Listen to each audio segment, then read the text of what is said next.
Cordial saludo, muchas gracias a toda la comunidad académica que se conecta hoy a través de nuestra red social Facebook, nuestro en vivo que hacemos hoy para dar inicio a nuestra práctica pedagógica Diálogo de Saberes a partir de una experiencia de vida. Les agradecemos nuevamente por conectarse a todos nuestros estudiantes, profesores y egresados que hoy quieren conocer toda la oferta pues como que tenemos de las prácticas de todos los trabajos de grado que han venido realizando nuestros estudiantes a lo largo pues de su semestre. Damos entonces inicio a este acto de apertura con las palabras del decano de la facultad, profesor Wilson Bolívar Buritica. Profesor, bienvenido, muchas gracias. Bueno, Manuela, muchísimas gracias. Muchísimas gracias primero a todos los estudiantes que nos acompañan en el día de hoy. Muchísimas gracias por su presencia. Sabemos del esfuerzo y del gran trabajo que han venido haciendo durante este semestre, un trabajo atípico.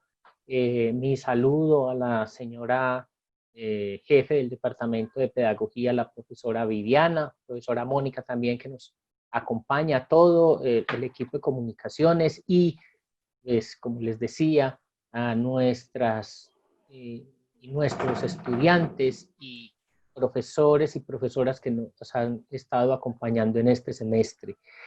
Esta pandemia, infortunadamente, ha sacado muchísimas falencias, muchísimas cosas desafortunadas. El mero hecho ya de entrada de la posibilidad o que se pierdan vidas humanas es una situación y un hecho lamentable que nos implica tener que estar pensando en una situación de incertidumbre, en una situación de angustia, de tristeza por estas vidas que se pierden. Pero también ha sido la oportunidad para, bueno, y también los hechos que están conexos a eso, las desigualdades que se han empezado a reflejar o que se visibilizaron mejor aún más frente a esto, que se agudizaron con la pandemia y que nos permitieron ver, infortunadamente, las situaciones difíciles en las que nuestras instituciones escolares y educativas pasan en este momento. Frente a eso, valorar enormemente la capacidad que han tenido nuestros estudiantes, bueno, ya y no hay profesores problema. para Ya que adaptarse, para volver a pensar las cosas que estamos haciendo en la escuela. Es la mejor oportunidad de mirar cómo nosotros podemos reinventar las acciones que desarrollamos en nuestras instituciones educativas. Para mí ha sido de un enorme agrado encontrarme con videos que nos mandan algunos de nuestros profesores y profesoras cuando muestran tácticas resignificadas, cuando nos muestran cómo en medio de esta situación tan difícil han empezado a mirar otras formas de desarrollar nuestra labor docente. Cómo en medio de esto se ha impuesto la creatividad, la innovación. Hemos tenido que pensar el relacionamiento con nuestros estudiantes de una manera diferente. Es claro que esto no es educación virtual, es una educación a distancia que se está desarrollando por medio de videoconferencia y otros dispositivos digitales. Y eso ha implicado que eventualmente tengamos que mirar de una manera diferente ese relacionamiento con el otro. No sabemos hasta cuándo estaremos en una situación similar, es complicado, quisiéramos tener fechas para volver a estar en nuestros queridos claustros, en nuestros espacios que tanto queremos, tanto en las instituciones educativas como en nuestra universidad. Lo que sí es cierto, y quisiera tomar las palabras de Julián de Zuviría, a las que me acojo totalmente, la universidad no son sus canchas, sus laboratorios, sus salones. La universidad somos cada uno de nosotros que estamos en nuestras casas haciendo lo mejor posible, que tenemos una identidad en torno a nuestra alma mater, el proyecto político educativo más importante de la región en 216 años, que sabemos del compromiso social que tenemos con nuestra comunidad. Ahora, esa es la mejor manera así como los médicos están en este momento en la primera línea, tratando de salvar vidas, tratando de que menos personas mueran, de atender a muchas personas. Los ingenieros están desarrollando equipos que puedan permitirle a cada uno de las personas que se enferman poder mejorar en su condición de salud. En esa línea también estamos los maestros en formación, los maestros de la Facultad de Educación, tratando de salvar las vidas de otra manera. ¿Y es cuál? Es acercándolos al conocimiento, planteando que a pesar de que las condiciones son difíciles, que efectivamente no son tan fáciles, que tenemos dificultades enormes, no solamente de salud, sino también económicas, la cultura, la civilización, la sociedad se fundamenta en eso que es el conocimiento. Y a pesar de las situaciones difíciles, eso siempre será lo que nos haga humanos. El acercarnos a nuestros estudiantes, a los niños, a los adolescentes, es el mayor de los aportes que esta facultad y cada uno de los que estamos aquí podemos hacer a estas comunidades. Yo les agradezco que en medio de esta situación tan difícil logramos seguir avanzando en este semestre. Cada uno de ustedes aportó un grano de arena importantísimo. No saben lo importante que es esto para la universidad pública. Les agradecemos ese compromiso, ese esfuerzo, y a ustedes, estudiantes, esa capacidad maravillosa que tiene la juventud para reinventarse, para mostrar que hay otros caminos, otras posibilidades, y que siempre es posible hacer las cosas de mejor manera. Muchas gracias y bueno, esperamos aprender mucho en el día de hoy. Decano, muchas gracias por sus palabras. La socialización de los trabajos de grado realizados por nuestros maestros y maestras en formación constituye un espacio de intercambio de saberes sobre la práctica pedagógica en los diferentes programas de pregrado de la Facultad de Educación. Asimismo, este escenario se traduce en oportunidad de aportar en la construcción de comunidades académicas. Por ello, nos convoca a un encuentro tan necesario como pertinente para reconocer los propios caminos, así como las trayectorias de formación que han venido trazando en las distintas licenciaturas. Para continuar entonces con este evento de apertura, invitamos a la jefa del Departamento de Pedagogía, profesora Viviana Escobar García, para que también nos comparta su saludo.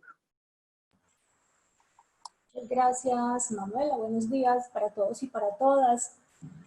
En sintonía con el decano, quisiera empezar llamando la atención de todos los que estamos en este momento reunidos alrededor de los trabajos de grado de los maestros y maestras en formación. Quisiera llamar, insisto, la atención en torno a los líderes sociales que han muerto durante el tiempo que nosotros hemos estado en confinamiento, muchos de ellos maestros. Llamar la atención frente a todas las familias que están en duelo porque sus seres cercanos están viviendo la experiencia de enfermar y morir. Es un mundo que en este momento tiene muchísimo dolor y ante ello nosotros tenemos una enorme responsabilidad, como dice el señor decano, y ella es que estamos vivos. Si nosotros estamos vivos, considero que tendríamos que preguntarnos en términos de formación qué significa y cuál es la responsabilidad que eso trae consigo. Yo me he dado para mí misma la tarea de pensar que lo que me corresponde es actuar frecuentemente sobre mi propia existencia. En este momento todos tenemos la posibilidad de escuchar los resultados de un trabajo mancomunado entre maestros en formación, asesores, colaboradores en los centros de práctica, los estudiantes con los que estuvieron nuestros maestros en formación, y esa acción de estar presentes en este evento puede ser simplemente de forma, figurando como conectados, o puede ser la actitud de dar a conocer nuestro trabajo y despedirnos y no seguir acompañando a los demás maestros en formación que están presentando. Y creo que tenemos la oportunidad única en este momento de valorar la posibilidad de dialogar, conversar en torno al saber pedagógico que estamos construyendo en la Facultad de Educación. Yo siento que independiente del medio, la palabra y el cuerpo sentado en la sala, sentado en el patio, en el comedor, puede estar dispuesto para una escucha activa y crítica, donde podamos ubicarnos en nuestro lugar de enunciación, pero también escuchar el lugar de enunciación donde están los otros, los maestros que nos acompañan, las personas de las escuelas normales superiores que sé que también nos están escuchando, sus madres, sus padres, sus amigos. Creo que es un momento que no puede dejar de tener el peso de una responsabilidad de estar vivos en un acto constante. Podríamos seguir quejándonos frente a la dificultad que tenemos para vernos, y siento que lo que tenemos que hacer es valorar la posibilidad de encontrarnos, aunque sea por este medio, porque hay compañeros y estudiantes que no pueden estar con nosotros, hay personas que han muerto, nosotros estamos aquí. ¿Qué hacemos con esa vida? Creo que lo que tenemos que hacer es vivirla y estar a la altura de esa vida. El lugar de el dolor es posible, pero no puede ser eso igual a la quietud. Me parece muy importante, y voy a ser muy breve, señalar que en sentido de formación, este acto con nosotros mismos entonces implica abrirnos a una reinterpretación constante de lo que somos, dejando de lado la añoranza de lo que fuimos o lo que habíamos proyectado ser. Lo que somos es en este momento presente. Tendríamos que ser capaces de reinterpretarnos y vivir en consonancia con el conocimiento que de nosotros mismos vamos adquiriendo. Ese conocimiento que estamos adquiriendo lo volvemos a incorporar y volvemos a actuar en consonancia con eso que vamos encontrando.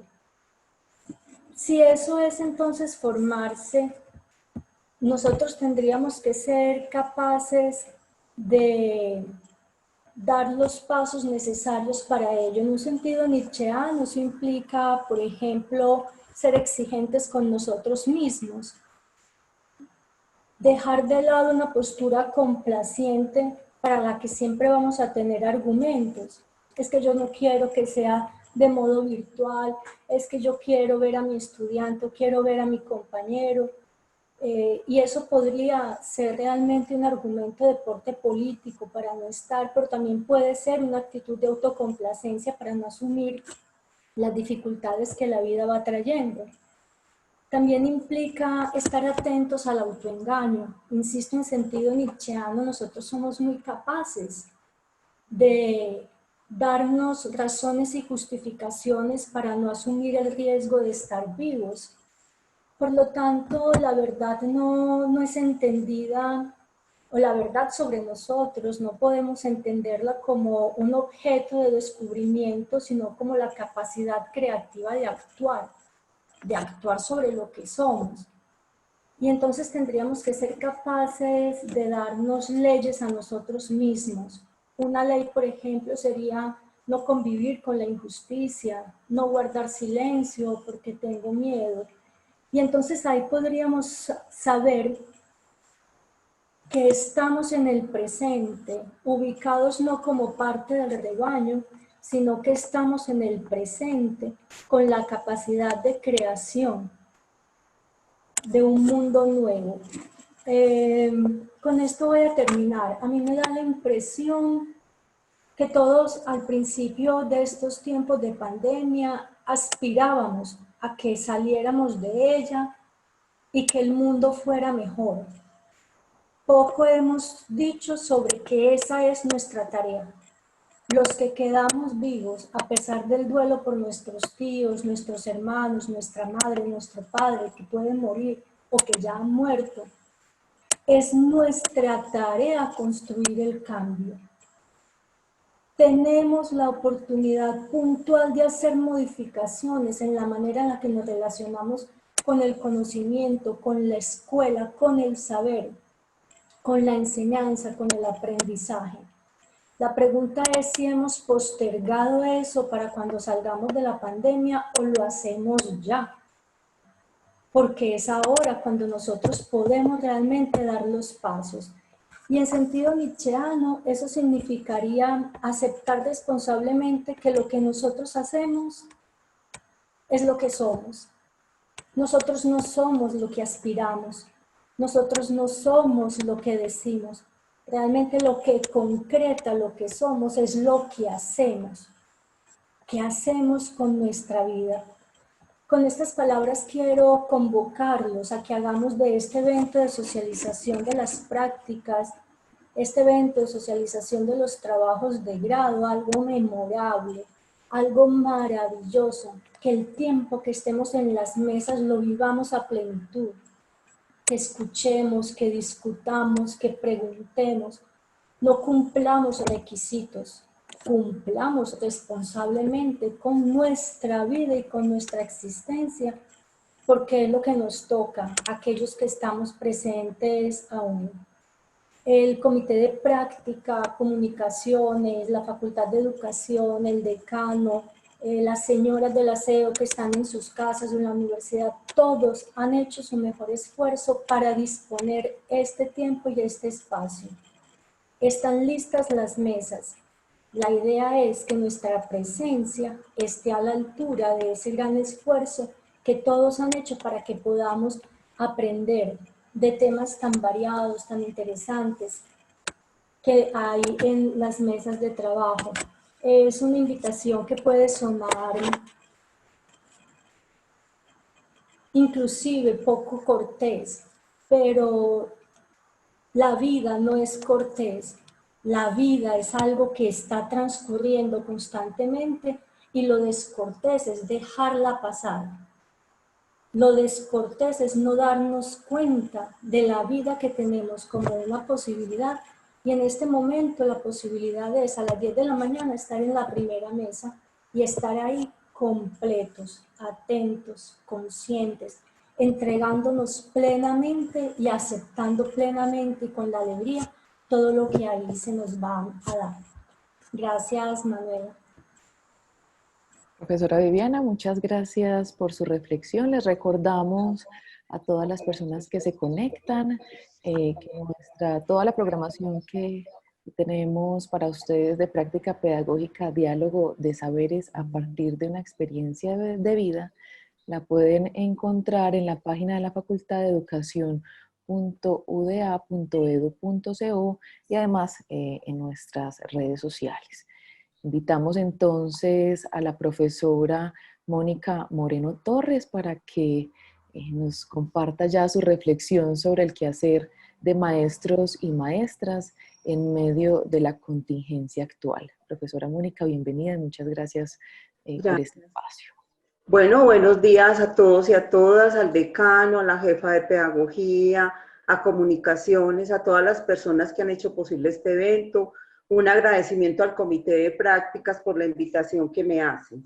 Yo voy a leerles un poco la reflexión que durante este semestre he estado realizando a partir de la práctica pedagógica 4 con los maestros en formación de la licenciatura en literatura y lengua castellana. La reflexión se titula Persistencias y resistencias en la formación estética y política de los futuros maestros a propósito del desconfinamiento de la palabra. En mi historia como formadora de maestros nunca había elaborado de manera consecutiva, esto es semanalmente, 8 documentos internos de trabajo para los maestros en formación. El contenido de cada texto estuvo alimentado por el estado de confinamiento en el que desde marzo del año en curso nos encontramos la mayoría de los habitantes del planeta.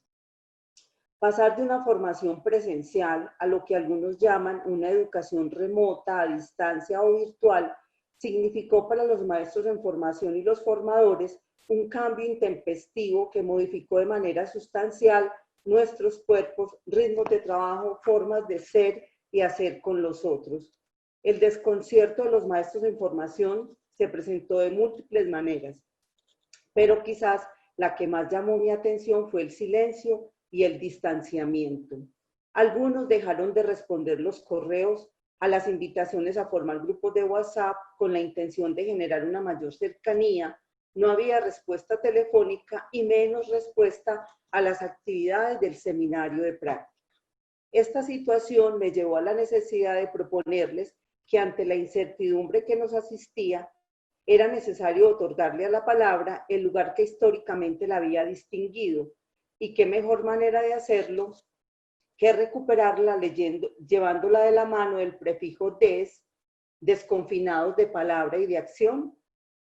Anteponerla como negación o inversión del significado de una palabra como confinamiento se convertía en la tesis, la antítesis y la síntesis del cuestionamiento que históricamente he sostenido en relación con las políticas neoliberales que nos afectan como sociedad planetaria y en especial en el ámbito de la educación. Esta tríada dialógica sustentada por González, 2011, en su propuesta de la investigación cualitativa con enfoque hermenéutico, la puse en diálogo con un tema en el que vengo trabajando por más de una década, esto es la abducción. Por eso, de manera premonitoria, dirían algunos, y en términos abductivos otros, había elaborado para el grupo clase un documento interno de trabajo con fecha 10 de marzo del año en curso, titulado Guía para la planeación de los talleres literarios en la escuela y su puesta en escena al interior del seminario taller. La idea era que antes y durante los primeros encuentros de los maestros en formación con los niños y las niñas en la escuela, ellos aguzaran sus sentidos en busca de un hecho sorprendente que luego se convertiría en un tema de indagación durante el semestre. La extrañeza de los conceptos, hecho sorprendente e hipótesis abductiva que estaban al interior de la guía me exigía mostrarles a los maestros en formación una explicación teórica de tal modo que esta perspectiva tuviera sentido para ellos y su experiencia de aula. Acudí a los 3 modos de razonamiento cristiano como son la abducción, la deducción y la inducción. Y a partir de la pregunta, ¿por qué algunos niños y niñas no quieren salir a vacaciones?, acudí a 3 causas explicativas, entre las cuales señalé: los niños quedarían al cuidado de una empleada o un adulto mayor y no tendrían con quién jugar, se sienten más acogidos o amados en la escuela que en su casa. Los padres de los niños están trabajando cuando ellos están en vacaciones y, oh sorpresa, cuando las vacaciones de los niños se convirtieron en indefinidas. El cuidado de los mismos, al igual que su formación, pasó a ser responsabilidad de sus padres o cuidadores, y muchos de estos últimos debieron suspender su trabajo en el mejor de los casos y en el peor fueron despedidos. La teoría pitziana siguió mostrando el poder conjetural y de verosimilitud que muchas personas ponen en duda. Los documentos internos de trabajo fueron teniendo un efecto en espiral para los maestros en formación. Pues fue así como algunos empezaron a decirme que, a pesar del ejercicio de resistencia que les proponía, de no perder los vínculos con la escuela y, por el contrario, a aprender a ser y ser con los niños de otra manera, cancelarían el curso. No obstante, con los que decidieron persistir en la defensa de la educación pública y de manera específica participar con los niños y las niñas y sus mediadores indeclinables, los padres de familia, en dicho proceso, emprendimos diversos senderos.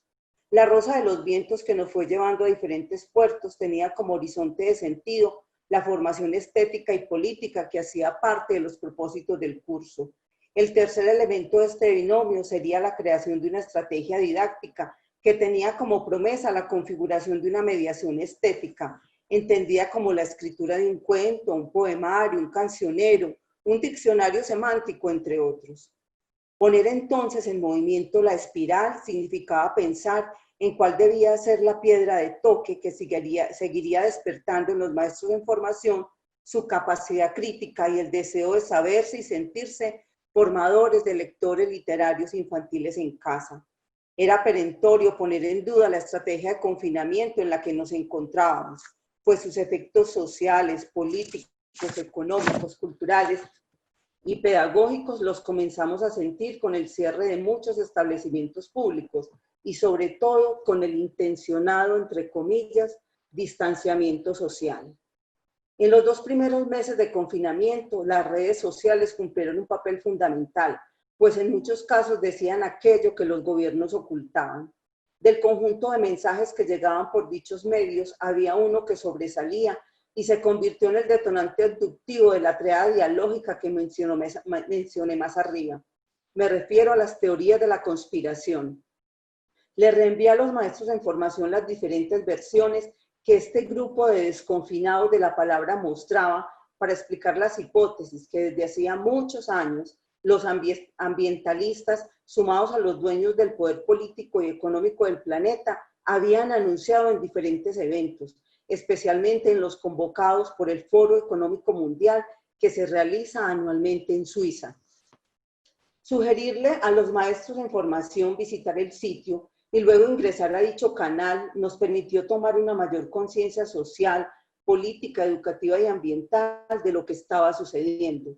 Mientras un primer grupo, el de los ambientalistas, hacían un llamado a los líderes mundiales y los impulsores del desarrollo tecnológico a reconsiderar, por un lado, sus políticas extractivistas y de contaminación de los recursos naturales y, por otro, suspender la manipulación genética que pone en peligro la vida del planeta, un segundo grupo, los líderes mundiales, argumentaban que en 10 años irían cambiando el uso indiscriminado de los recursos naturales y completando por demás que la biotecnología traerá mayores beneficios a la sociedad planetaria.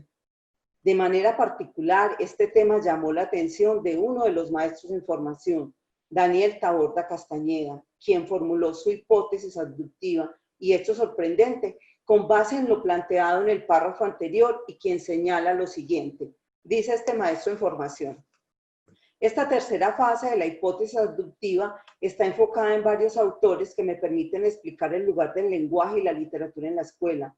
Voy a retomar de manera breve el hecho sorprendente del que parte mi hipótesis abductiva.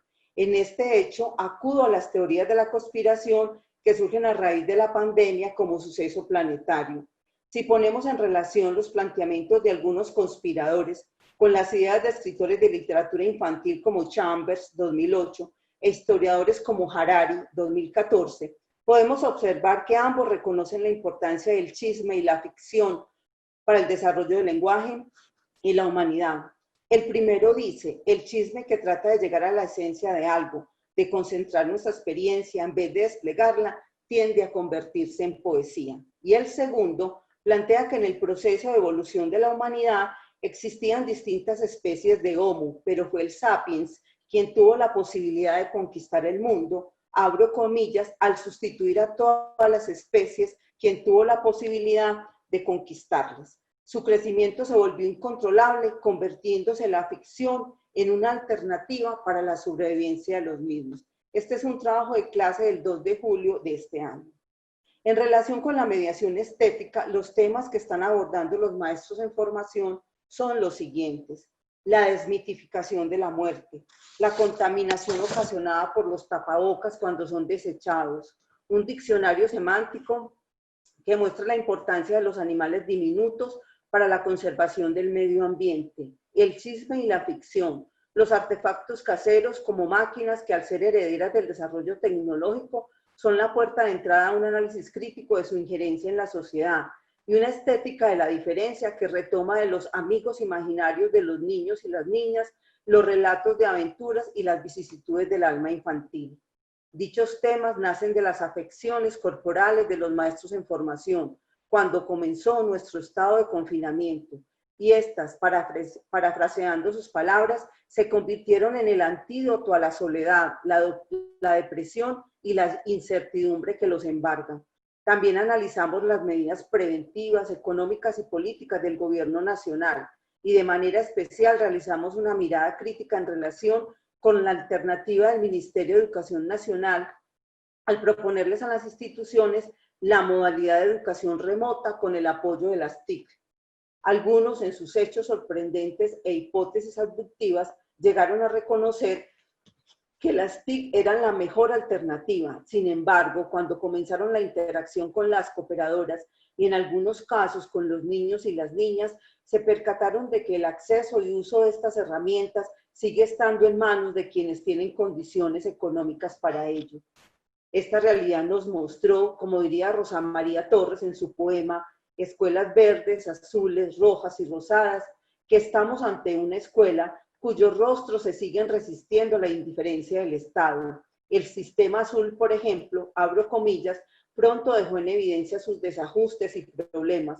Fue así como llegó el rojo y más adelante el rosado a mostrarnos que no podíamos desdeñar las escuelas verdes, cierro comillas, y menos aún las moradas y naranjadas en las que se encontraban los niños y las niñas de la ciudad. Los padres de familia, en su condición de mediadores indeclinables, emprendieron con los lectores noveles de textos literarios infantiles el proceso de formación que adelantamos en escasos 3 meses por medio del WhatsApp, aplicación de los teléfonos móviles que se convirtió en la tabla de salvación para el sistema azul.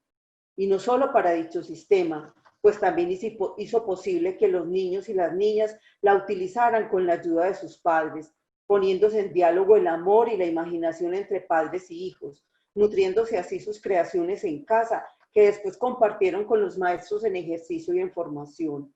Estos últimos se vieron impulsados a cambiar el sistema azul, pues se encontraban en los bordes de una escuela remota que jamás habían imaginado y se les imponía como un ritual de salvación.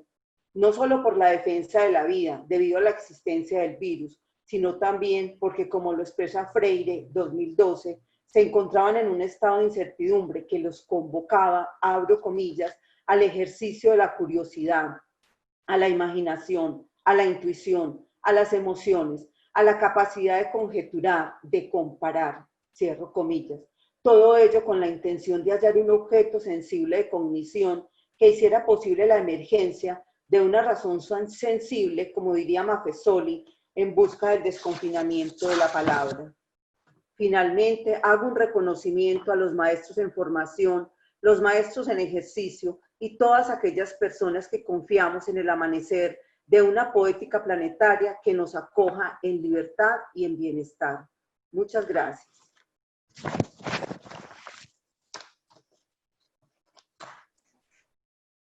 Muchas gracias, profesora Mónica. Le agradecemos por esta bonita reflexión. Continuamos entonces con la reflexión de la maestra en formación, Laura Barreneche Justi, que nos hace esta reflexión a través de un video. Cristian, ¿nos ayudas entonces con la...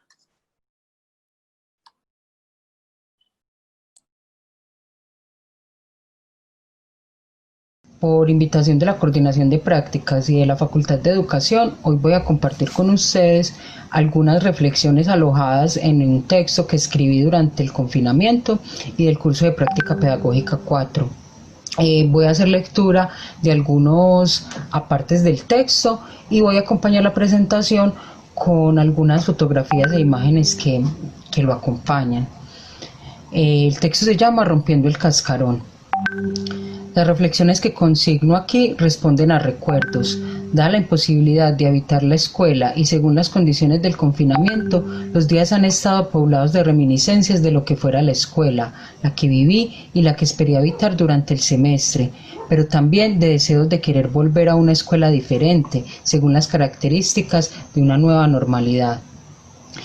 Es quizás este tiempo de confinamiento un espacio de aislamiento y reflexión que he asumido desde también el recordar y el tratar de encontrar algún sentido de cómo aquellas vivencias me han arrojado al aquí y a la ahora.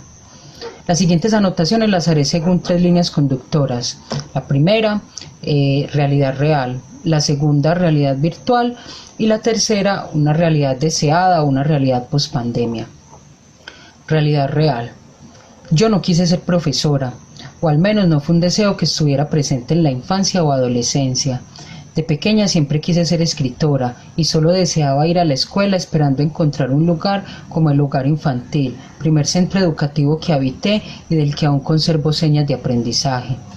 El hogar infantil Cecilia Caballero se parecía a mi casa de infancia, un piso viejo distribuido en un salón que fuera comedor y sala de resguardarse de la lluvia o de esperar la llegada de los adultos en la tarde, con plantas en materas alrededor y unos muebles que quitaban y ponían según la necesidad.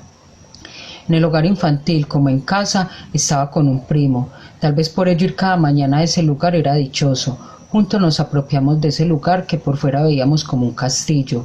Una casa grande con escalinatas en la entrada, con un árbol grande que nos pertenecía y podíamos trepar, un parque infantil con llantas de colores y hormigueros incontrolables, y árboles, pequeños arbustos y mucha hierba.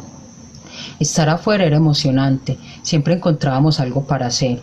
Trepar el gran árbol, pasar por encima o debajo de las llantas, esperar el turno para el lisadero, jugar con algunos juguetes que nos permitían sacar y hasta molestar hormigas era una opción de actividad. Afuera siempre había ocupación. Adentro parecía un taller, serruchos, martillos, muchas colchonetas, escasas sillas y un tablero poco usado. Claro, un taller en el salón de mi primo, del mío poco recuerdo. Una puerta comunicaba en medio ambos salones. Dos profesoras nos permitían pasar de un salón a otro. Adentro también, en ese salón del que ya les hablé, mientras escuchábamos llover y esperábamos que algún adulto pasara a recogernos, probábamos los pisos. Todos los niños del hogar infantil pusimos burbujas de saliva en esas viejas baldosas rojas. Nuestras lenguas probaron no solo pisos, también la comida del restaurante de la que solo recuerdo los algos de una colada con tostada y los mangos que lográbamos coger del gran árbol. Así pudimos, mi primo Juancho y yo, vivir juntos algunas aventuras que aún recuerdo y describo en esta parte de carta. Me enseñaste a jugar fútbol, a cortar con un serrucho. Juntos aprendimos a pasar por encima y por debajo de las llantas de colores, a troquear con la tiendita que mi mamá y nuestra mamita nos armaron. Te vi trepar árboles y a dar vuelta canela. Me enseñaste de las mariquitas y los hormigueros. Caminamos juntos de ida y vuelta al hogar infantil. Comimos paletas y hablamos de tu profesora. Con ella conocimos la muerte, lloramos y temimos volver al hogar. Sabíamos que sin ella no sería nunca igual. La nueva nos dejará pasar por la puerta de en medio, de salón en salón. Recuerdo que mi familia valoró y quiso el hogar infantil. Nunca se ausentaron de las reuniones y fiestas. Como cuidadoras, tal como dice la carta, seguían el hilo de todo lo que proponía el hogar, como las tienditas para el trueque. Mi abuela a veces parecía disfrutar más del hogar que los niños que íbamos todos los días. En esta fotografía muestra a mi abuela cómo baila con nosotros en una de las fiestas de celebración del Día del Abuelo. Al entrar al colegio aparecieron nuevas reglas y rituales desconocidos. Habían filas en el descanso. Durante los descansos, los baños siempre estaban llenos y en las clases se debía pedir permiso para ir y abandonar el salón. Las excusas para llegar tarde no eran fáciles de conseguir. El uniforme siempre bajo la rodilla. Las fiestas de familias fueron reemplazadas por periódicas reuniones de padres en cada aula. Y las labores de aseo de aula aparecieron y se fueron intensificando en cada avance de grado. El colegio tenía 2 sedes. La que fuera primaria era pequeña, más encerrada y con muchas más rejas que la otra sede, la de secundaria, que sí era grande, con muchas canchas de cemento en medio y alrededor las aulas con sus altas ventanas de barrotes. En esta sede había un jardín con una virgen y estaba encerrado con una reja de hierro forjado pintado de verde. Aunque no podíamos entrar a él los estudiantes, me gustaba acercarme durante los descansos. El espacio escolar, la escuela, no es un escenario neutro en el que se brinda un servicio como la educación formal, así como tampoco se reduce a un lugar en el que se está asegurado el desarrollo de retóricas y áreas de conocimiento en las que consiste la actividad didáctica. En el espacio escolar, la arquitectura está vinculada con las dinámicas escolares y es considerada, parafraseando a Escolamo, en su propia expresividad, como una mediación pedagógica y como programa educador. El diseño arquitectónico y mi interés en él se concibe entonces como texto o representación del discurso escolar. En el Tomás Cadavid hay árboles y espacios que asemejan jardines. A la institución educativa Tomás Cadavid llegué con práctica pedagógica temprana, un nuevo escenario escolar que se me presenta. Ahora las ventanas no tienen barrotes, pero sí hay ventanas de vidrio situadas en la parte alta de muros grises y puertas naranja. Así como en el hogar infantil de mi infancia, en el Tomás Cadavid hay árboles, arbustos y parque infantil. Y, como el que fue mi colegio, también hay televisores conectados a una red en cada aula. Yo no quise ser profesora, la docencia me fue encontrando o yo a ella. En este momento, la pregunta vocacional surge, pero ya no me angustia. La vocación docente ha germinado en mí como las plantas que crecen resistiendo al pavimento, que no se perciben, que se olvidan y se niegan, pero en cuanto se les presta atención, cuentan que han estado ahí, creciendo, pululando, expandiéndose bajo la capa de insípido pavimento. Realidad virtual. Si antes del confinamiento la escuela era un espacio polisensorial inexplorado y negado por algunos maestros y las instituciones, ahora el espacio virtual parece un limitante para la exploración sensorial. En el antes la intuición, la imaginación, el tacto, el olfato, el gusto, la vista y el oído tenían múltiples estimulantes externos de los que se formaba cada sujeto una perspectiva de realidad. Los muros con manos marcadas, las barandas oxidadas o caídas en las escuelas, los pupitres con las huellas del paso de las generaciones, las loncheras, los cuadernos mojados, las solicitudes para ir al baño y un largo etcétera, hacen parte de un pasado no lejano pero que aparece ahora como inalcanzable. Ahora, en la nueva realidad, no está la interacción con los materiales que hacían la escuela. Los sentidos se estimulan a diario, son la vista y el oído. El tacto, que nos da un sentido de realidad, ha sido limitado a teclados. Ahora parece que se ha perdido la incertidumbre que traía cada día, pues todo está dicho, y si no lo está, en pocas horas es subido a la red. En el ahora caminamos menos, y siempre en el mismo lugar, sujetos a un presente que limita nuestras interacciones. La interacción escolar se ve limitada a lo que ocurre en el brevísimo espacio de encuentro convocado por un maestro para dictar su clase. Ahora, los manuales de convivencia escolares cuentan con un apartado de ciberacoso, tratando de arreglar y controlar la interacción escolar en un nuevo espacio. Ahora surgen impedimentos al control que se ejercía en la escuela, como papito, mamita, aprovechen, chupe y chupe mango, muy rico y muy bueno el aguacate, las fiestas de los vecindarios, las desconexiones e intermitencias de la señal de internet, la falta de alimentos que antes la escuela de forma milagrosa suplía, las ocupaciones y deberes en el hogar. Es cierto, es visible, están latentes los impedimentos en la adecuación de los espacios escolares en la virtualidad. Ninguna casa es igual a otra, ninguna familia es igual a otra, ningún espacio físico parece sujeto a control desde la distancia, al menos desde el rol del maestro.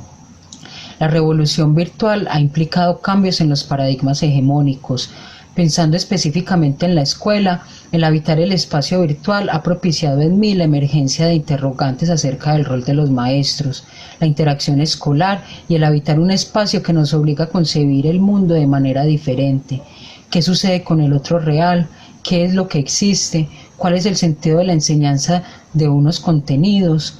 ¿Cómo dar un lugar al otro a partir del reconocimiento para posibilitar el gesto de la transmisión? En un encuentro virtual convocado por la Facultad de Educación, la profesora María Paulina Mejía deja para la reflexión la pregunta por la presencia. ¿De qué forma se hace presencia en el espacio virtual?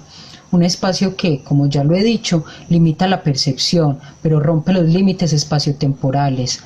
Encuentro la posibilidad de explorar las respuestas a este interrogante a través del discurso.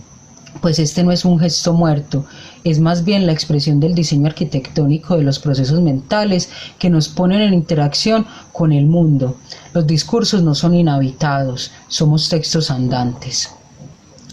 Si en algo podemos estar de acuerdo es que la pandemia ha develado y ha dejado ver la urgente necesidad de transformación de la escuela y de los paradigmas de la educación, especialmente en lo que concierne a las concepciones y distribución de los espacios. El paso de la escuela al espacio virtual no solo se ha limitado por las condiciones materiales, sino también y en gran medida por las visiones de la educación que tenemos. Yo no quise ser profesora, digo esta frase ahora sin miedo a ser mal vista, pues a veces en las facultades de educación ronda la idea de que la vocación docente es natural, como si desde la infancia todos escucháramos el llamado de algo sagrado. Ante la crisis pandémica, la preocupación por la vocación y la práctica pedagógica en el espacio virtual están latentes, sea para reafirmar o contradecir posturas. La educación en el ciberlugar me hace pensar que las prácticas pedagógicas no deberían responder a las necesidades sociales desde lugares privilegiados, ni con la voz de quien profesa unos mandamientos sagrados. La educación es mundana, está siempre en falta y por eso se mueve. Realidad pospandemia o la realidad deseada. Es común para todos que la realidad que se nos presentará luego de la pandemia es aún desconocida. Mucho más es incierto si habrá cambios sustanciales a nivel paradigmático. Yo quisiera pensar que sí, que es una oportunidad para la escuela resurgir y encontrarse en un lugar en el mundo, lejos de métodos coercitivos y violentos en la formación del ser. De modo tradicional, me niego a pensar en una escuela netamente virtual. De lo que sí me alejo de posturas tradicionales conservadoras es del considerar y esperar el regreso al antes. Loris Malaguzzi decía que el espacio ambiente es el tercer maestro, que éste nos habla, provoca, da cuenta de la concepción estética y es reflejo de identidad. Como es el centro de interés de estas reflexiones, considero algunas características que, siguiendo las ideas de Francesco Tonucci, Alfredo Hoyuelos, Loris Malaguzzi y, en más o menos medida, de Froben, merecen la consideración para la creación de espacios escolares pospandemia. O este es más bien el espacio que yo deseo. Ahora que la escuela está en casa, tendrá que ser un interés de las escuelas, el sistema educativo y la comunidad en general la preocupación por la creación de espacios protectores de ciudad, partiendo de los hogares. En esta medida, en los espacios exteriores, las niñas y niños deben ser visibles, tener una voz y lugar en la ciudad. Deben poder habitar la calle. Los espacios exteriores en las escuelas deberían dejar de ser de uso exclusivo de algunos días, fechas especiales o áreas como la educación física. La configuración de los espacios escolares debe ser pensada bajo las premisas retos, riesgos y peligros. En dicha configuración, y volviendo a los espacios exteriores, Alfredo Hoyuelos aboga por pensar y diseñar espacios escolares con arquitecturas verdes, con más presencia natural que la artificial impuesta por el cemento, el hierro, el vidrio y otros materiales que cohíben la polisensorialidad. La escuela tendrá que abrirse, romper el cascarón y entregarse al mundo, dejándose sorprender por lo cotidiano. Se trata de romper el cascarón y posibilitarse nuevas perspectivas de interacción escolar, de disponer el espacio ambiente para la escucha de lo cotidiano, de la imaginación y la creación libre, sin condicionar ni disciplinar los cuerpos bajo regímenes de convivencia escolar. Muchas gracias. Muchas gracias a la maestra en formación, la estudiante Laura Barreneche Justi, por esta bonita reflexión. Profesora Viviana, de pronto quiere cerrar entonces ya este acto de apertura con lo que nos iba a contar sobre todas las mesas temáticas y toda la programación que va a realizarse desde hoy, el lunes, hasta jueves 6 de agosto. Claro que sí, Manuela, muchas gracias. Antes, ya acogiendo la invitación que me había hecho Carolina y Ita por el interno, una muy breve síntesis de algunos elementos de la profesora Mónica y de la maestra en formación, y es el reconocimiento de que el cambio es constante. Vivimos en una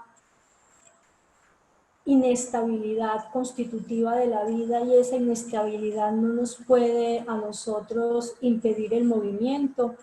Es necesario superar el desconcierto, recuperar la palabra, desconfinar la palabra, es la expresión que utiliza la profesora Mónica.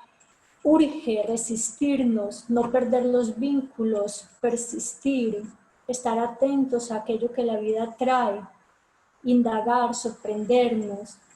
Y fundamentalmente quisiera resaltar de la invitación que nos hace la maestra en formación a romper el cascarón, vale la pena señalar que la expresividad es algo que es constitutivo de lo humano y que se da de manera variopinta en los encuentros de ese humano, sea cual sea el medio. Bellísimo escuchar que la docencia la fue encontrando, es decir, es posible que tensionemos esas vocacionalidades que en ocasiones recitamos como un mantra, y es posible pensar que no haya vocaciones. De hecho no hay vocaciones, pero bueno, eso es tema de otro tipo, de otra discusión, pero es posible que el sujeto se construya y se constituya a sí mismo. De hecho es lo que intentamos hacer. Y sí, efectivamente, entonces la idea es que todas las personas puedan animarse ahora a participar. El cronograma de actividades está dispuesto desde el 3 al 6 de agosto. Las mesas vienen de 10 de la mañana a 12:30. Hoy, por ejemplo, tenemos la mesa 1 y 2, y de las 16 a las 18:30 las mesas 3 y 4. Del mismo modo, mañana en esas mismas franjas horarias estarán dadas las mesas, con excepción del 6 de agosto, que es de las 14 a las 16:30. Las mesas, ustedes en la página de la universidad y también en el boletín de cuento llegó la programación, y ahí están los links de esas aulas donde ustedes pueden acompañarnos y participar de manera activa, dinámica, crítica de estos eventos. Y también hay un evento de clausura que será, escúchame un segundo, el jueves 6 de agosto. Ese evento de clausura o acto de clausura de las 16:30 a las 17:30 tendrá un conversatorio que se llama El acontecer de un trabajo de grado, y de las 17:30 a las 18 habrá un evento de cuentería y una intervención musical. La idea entonces es que como facultad todos nos volquemos a participar de esta oferta, que seamos capaces de aprovechar el tiempo que tenemos para escuchar lo que los maestros en formación construyeron en sus trabajos de grado, y para renovar la esperanza en que es posible en el aquí y en el ahora tener la posibilidad de hablar con nosotros, con los otros, y por supuesto que en ese hablar circule la experiencia que estamos viviendo, pero también los conceptos que estamos construyendo e inclusive viendo caer, porque esa es la belleza de los conceptos, que también pueden tensionarse. Son las 9:58, Manuela. La idea es que podamos ser puntuales a las 10, entonces, si te parece, como ya todos tienen los enlaces y la programación, podríamos despedirnos para que las mesas inicien de manera puntual. Claro que sí, profesora Viviana. Todos las personas que se conectaron, más de 80 personas a través de nuestro Facebook Live, muchas gracias. Entonces, siendo puntuales, les agradecemos. Entonces, consulten la programación y puedan ya iniciar y vincularse pues a las mesas temáticas. Feliz día y pronto entonces nos estaremos viendo. Hasta luego. Buenos días, soy Emiliana Cadavid del grado cuarto A del Colegio Colombo Británico. Quiero invitar a toda la comunidad para que participen en la primera semana de agosto de la socialización de los trabajos de grado de la Facultad de Educación. Contaremos con experiencias muy valiosas.